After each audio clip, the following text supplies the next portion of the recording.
Webinars DGE. Direção-Geral da Educação, Ministério da Educação e Ciência. Divulgação de projetos, iniciativas e boas práticas na educação portuguesa. Bem-vindos a mais um webinar da Direção-Geral da Educação. Temos hoje connosco a doutora Ivone Félix, que nos vai falar de educação sexual em meio escolar. A doutora Ivone Félix é licenciada em Terapia Ocupacional da Escola Superior de Saúde de Alcoitão, tem uma pós-graduação em Gestão de Organizações Sociais e é formadora especialista em Sexualidade e Educação Sexual. Atualmente é diretora executiva da SERSI de Oeiras, é docente da Escola Superior de Saúde de Alcoitão e é formadora, bem como autora e coautora de diversas publicações. Passo a palavra à doutora Ivone Félix para, mais uma vez, muito obrigada por estar connosco e para expor as suas... Muito obrigada, eu é que agradeço este convite.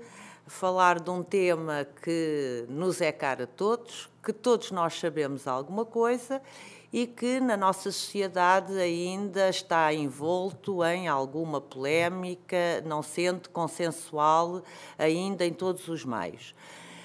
Gostaria de começar um pouco pela definição da Organização Mundial de Saúde da sexualidade, que no fundo nos diz que a sexualidade é uma energia que nos motiva a ser sexual e sensual, que nos motiva a estar próximo do outro, ao nível da comunicação, da ternura e do contacto, e que no fundo influencia a nossa saúde física e mental.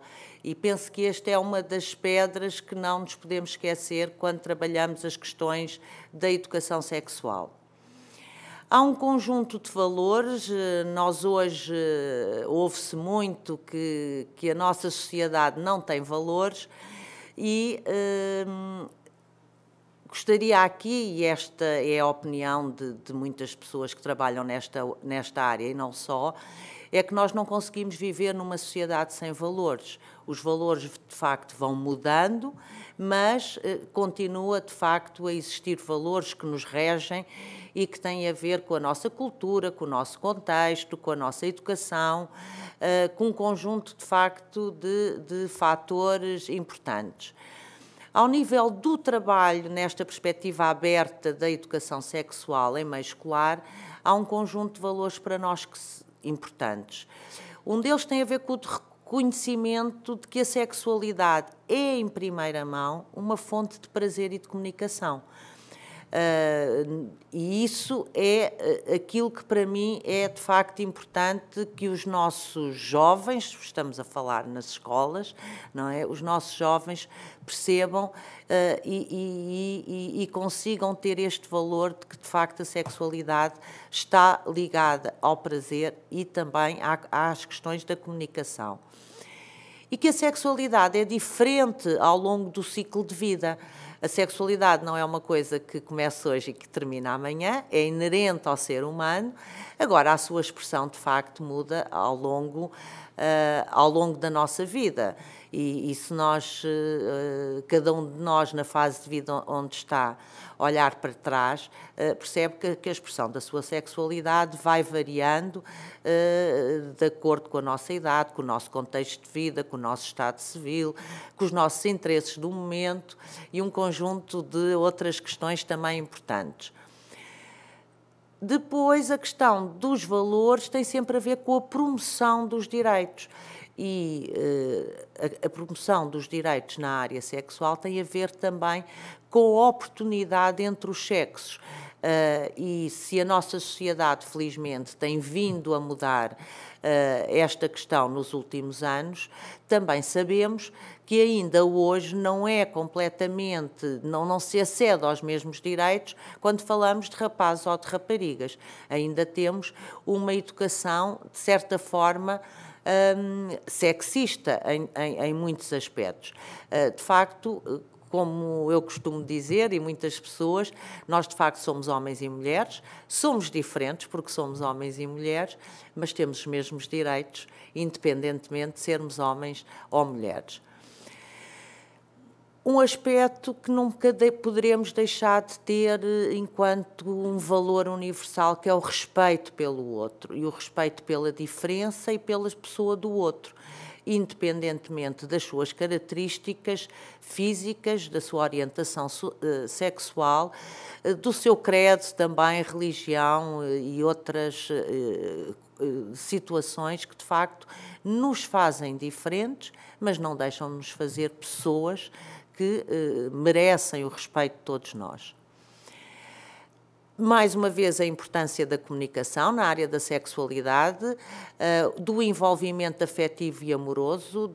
O ser humano, ao contrário da maioria das espécies, aprende por modelos, aprende pela interação com o outro e na área afetivo-sexual, de facto, aprende através da relação amorosa e da relação afetiva. E, por fim, de facto, o reconhecimento do direito a uma maternidade e a uma paternidade, a sexualidade, a reprodução também faz parte da sexualidade, a uma maternidade e a uma paternidade livre, consciente e responsável. Nós precisamos de bebés neste país, mas todos nós devemos perceber qual é a altura enquanto casal, enquanto pessoas, para de facto termos esses filhos e programar de facto a vinda desses filhos. Tudo isto, no fundo, é importante que nós não nos esquecemos que tudo tem a ver com a nossa autonomia, com a nossa liberdade de escolha e de informação e, no fundo, tentar e querer que os nossos jovens construam o seu sistema de valores, tendo atitudes responsáveis no seu relacionamento sexual. E só assim, de facto, os riscos que a sexualidade também acarreta, viver tem riscos em todas as áreas, quanto mais informados e mais conscientes forem os nossos jovens, também de uma forma mais saudável viverão e expressarão a sua sexualidade. E estas formas e estes riscos têm muito a ver com questões ligadas à gravidez indesejada, à violência, à coação ou a relações que, no fundo, sejam dominadas pela exploração e outras formas de abuso e de falta de respeito pelo ser humano ou pela outra pessoa. A promoção da saúde dos indivíduos e dos casais, como é evidente, na esfera sexual e reprodutiva. Quando falamos em educação sexual e em valores em meio escolar, e falamos muitas vezes com professores e educadores, é o seu contexto preferencial, muitas vezes temos sempre aqui a questão de qual é o enquadramento legal para a realização destas questões. Nós temos uma lei da educação sexual, que é a Lei 60 de 2009, regulamentada pela Portaria 196-A de 2010, portanto, que no fundo preconiza que todas as escolas possam e devam ter programas de educação sexual. E quando queremos ser mais abrangentes nesta questão da educação sexual para também as pessoas com deficiência, para além desta lei, que é para todos nós, enquanto escolas, temos também a própria Constituição da República Portuguesa, fala nos mesmos direitos das pessoas, no seu artigo 71º. Portanto, de que não pode haver discriminação das pessoas pelo facto de terem uma deficiência. Também a Lei 46 de 2006, no fundo, acaba por proibir a discriminação tendo em conta a deficiência. E a própria Convenção das Nações Unidas, não é, dos Direitos das Pessoas com Deficiência, que, como é de conhecimento de todos, Portugal assinou e ratificou. Portanto, o enquadramento legislativo existe no nosso país e não pode, de facto, ser um obstáculo para que se façam programas de educação sexual nas escolas e nas organizações, seja para pessoas, para jovens sem deficiência, seja para crianças e jovens com deficiência. Falando um pouco, concretamente, e antes de passarmos aos objetivos mais gerais da educação sexual, nós vemos ainda as pessoas com deficiência e muita gente como eternas crianças. Eu acho que este é o grande drama que as pessoas com deficiência vivem, no sentido da sua autonomia e da sua capacitação enquanto seres humanos com os mesmos direitos. E esta nossa atitude superprotetora, de certa forma, paternalista, faz com que esta eterna criança sejam pessoas como que não cresceram. Felizmente, o relógio biológico funciona para todos. Também eles, no fundo, se desenvolvem e crescem enquanto seres sexuais e sexuados. Mas temos que estar sempre atentos às atitudes dos outros e, portanto, alguns direitos básicos para estas pessoas e para podermos trabalhar as questões da sexualidade e da educação sexual têm a ver com um direito que nos parece tão básico, mas como existe esta atitude dominante, muitas vezes é complicado estas pessoas poderem, de facto, ver reconhecido a sua autonomia a este nível. Tão básico como o direito a crescer. E como todos nós sabemos, o direito a crescer vai-nos dando um outro estatuto. E nós também, de acordo com o que a sociedade e os outros esperam de nós, vamos nos comportando. Se me continuarem a chamar menina Joaninha, provavelmente eu continuo a ser a menina Joaninha, apesar de ter 20 ou 30 anos. Portanto, a forma como somos tratados, a forma como somos vestidos, também muda e também vai alterando a forma como a sociedade nos vê. Também uma atitude que ainda é muito dominante é que nós consideramos que para as pessoas com deficiência em geral e com deficiência intelectual, as nossas atitudes devem ser as atitudes dominantes. E, por isso, muitas vezes queremos ou esquecemos que, de facto, o nosso sistema de atitudes é construído. Todos nós construímos o nosso sistema de atitudes tendo, de facto, o contributo de muitos fatores que são adjacentes à nossa vida. Para as pessoas com deficiência isto também acontece, portanto, enquanto não aceitarmos que as pessoas com deficiência são seres sexuais e que têm direito à sua sexualidade, queremos de certa forma impor a nossa forma de viver e de ver a sexualidade. Então, o que é isto da educação sexual? Quando falamos de educação sexual, o que é que nós falamos? A educação sexual não é um acontecimento. Isto que estamos aqui a fazer, este webinar é um acontecimento. É hoje, começa e acaba aqui. A educação sexual é um processo. E é um processo em que pais, educadores, professores, profissionais e a própria sociedade se esforçam e têm um conjunto de métodos e metodologias para informar e formar no campo da sexualidade.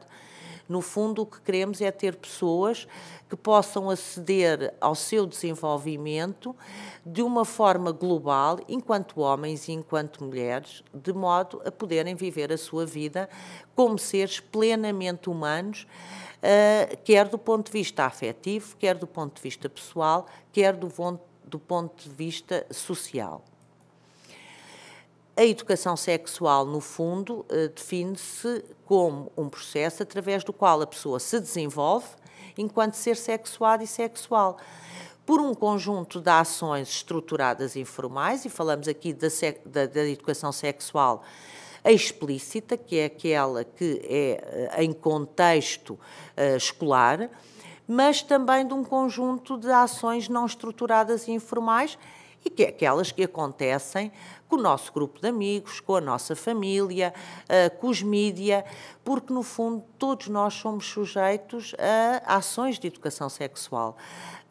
O que queremos é que determinadas mensagens possam ser trabalhadas e discutidas num contexto livre, estruturado e que nos ajudem, de facto, depois a ter o tal sistema de valores que, com certeza, será diferente para cada um de nós, tendo valores universais que todos devemos e queremos utilizar e que devemos. Que objetivos podemos nós, modo geral, e falamos aqui, os objetivos são os mesmos para as crianças e jovens sem deficiência e também para as crianças e jovens com deficiência. Onde é que está a diferença? A diferença muitas vezes está no contínuo destes objetivos, nas metodologias utilizadas e nas estratégias.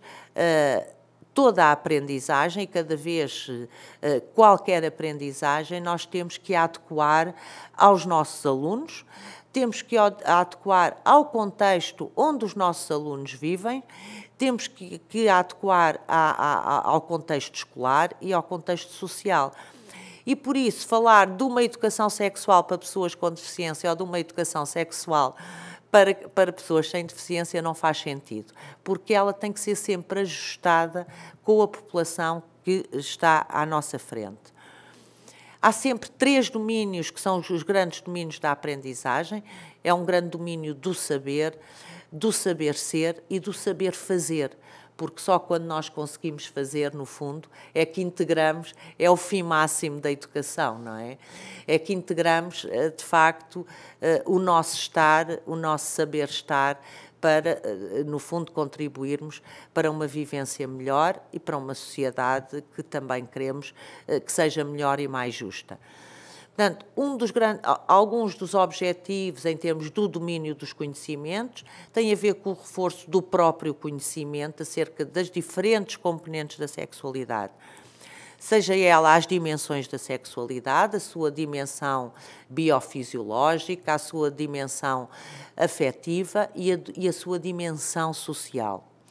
A diversidade, cada vez num mundo mais global, nós conseguimos perceber, e ainda bem, que dentro desta globalidade nós somos pessoas diferentes, que é na diferença que está o crescimento e que está esta riqueza e complexidade das interações humanas.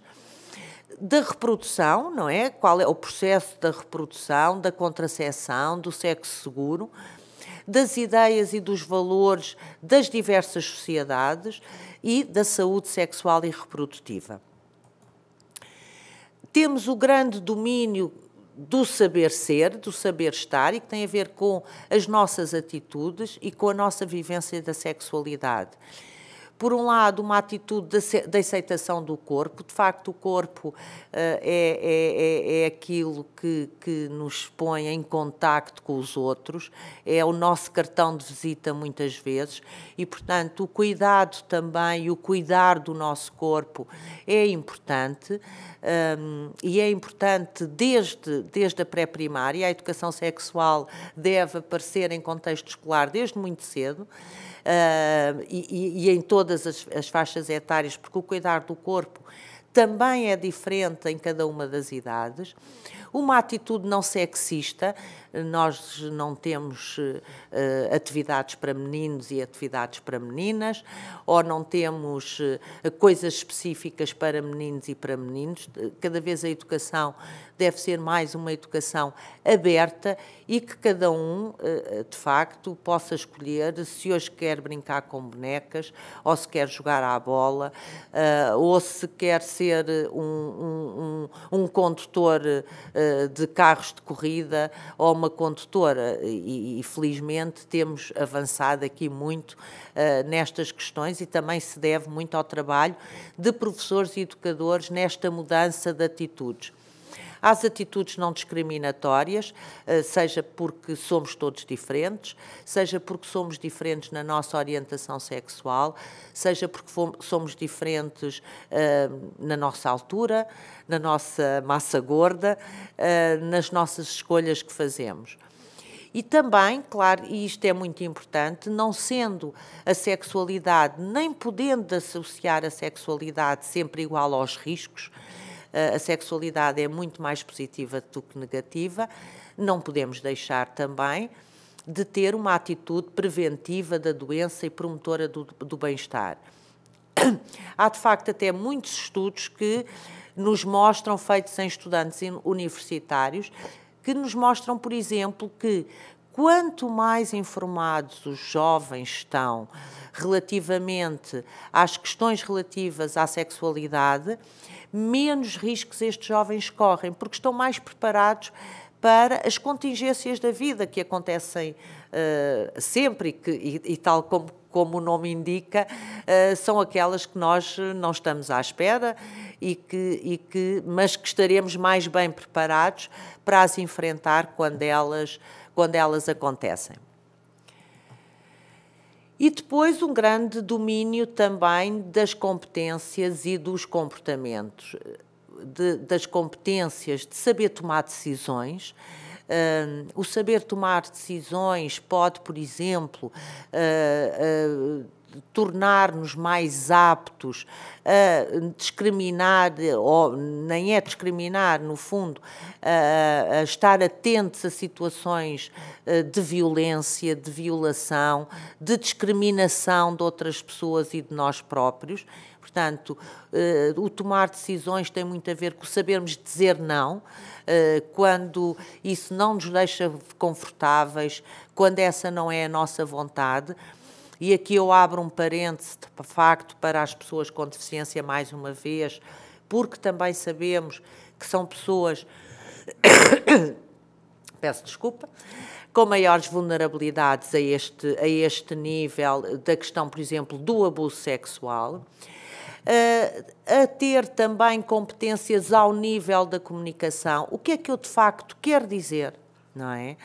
Aprendermos a dizer claramente o que queremos, como queremos e o que desejamos. Estas competências treinam-se, nós não nascemos ensinados e os nossos jovens também não nascem ensinados. A utilização de um vocabulário adequado. É evidente que nós temos um vocabulário afetivo que é muito um vocabulário que utilizamos na nossa intimidade, na nossa família, mas que não é o vocabulário que podemos utilizar e que devemos numa sala de aula, quando vamos ao médico, quando estamos a falar publicamente.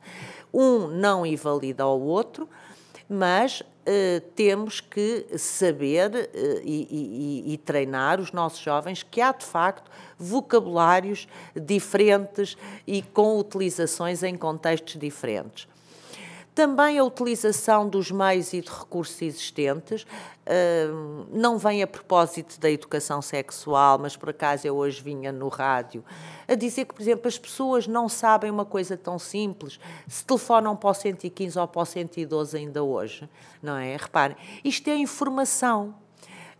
E conforme uma coisa que é tão emergente, para que número devemos telefonar numa situação de emergência, também muitas vezes nós não damos informação aos nossos jovens dos meios que têm ao seu dispor, quer sejam os meios que têm em termos de centro de saúde, os meios que têm ao seu dispor em termos de gabinetes que existem na própria escola, dos professores que estão disponíveis para estes temas, de psicólogos, do serviço social, a quem é que podem pedir ajuda, onde é que podem tirar informações. Portanto, muitas vezes nós queremos que os jovens tenham conhecimento de um conjunto de situações, sem nós, de facto, nunca lhes termos dito ou ensinado onde é que a podem ir buscar e onde é que está. E depois muito o treino de competências. Nós, queiramos ou não, na escola e na família, treinamos competências de estar em vários contextos, de estar com determinadas pessoas, estar com os amigos não é igual a estarmos com os professores, estarmos numa festa com altas individualidades não é o mesmo que estarmos na festa de anos dos nossos amigos, mas também competências de como é que se pede namoro, não é? Como é que se acaba um namoro? Porque a ética é uma coisa que tem que estar sempre presente na nossa vida. E eu gosto, às vezes, de definir a ética de uma forma simples e compreensível para todos. A ética, no fundo, às vezes, de uma forma simples, é o que é que eu quero, não é? E depois eu tenho que responder a duas perguntas, que é se posso e se devo. Se eu quero, posso e devo, então tudo bem. Se eu quero, não posso e não devo, ou posso, mas não devo, é este paradigma da ética que nos ajuda também a vivermos em sociedade, a não nos magoarmos e a não magoarmos também os outros. E a educação sexual é, queiramos ou não, também educação para a cidadania. Também educação para sabermos estarmos com o outro em relações muitas vezes mais íntimas, mais afetivas e, como todos nós sabemos, muito mais significativas para todos nós, não é? De facto, a relação afetiva é uma relação muito significativa, muito inerente ao ser humano e que todos nós precisamos e que para todos nós é, de facto, muitíssimo importante. Resta-me agradecer à doutora Ivone Félix, mais uma vez, a sua disponibilidade por estar aqui hoje connosco, pela sua brilhante apresentação e queria só informar que qualquer questão que nos queiram colocar, por favor, podem enviar-nos um mail para o endereço eletrónico que vai passar em rodapé. Muito obrigada.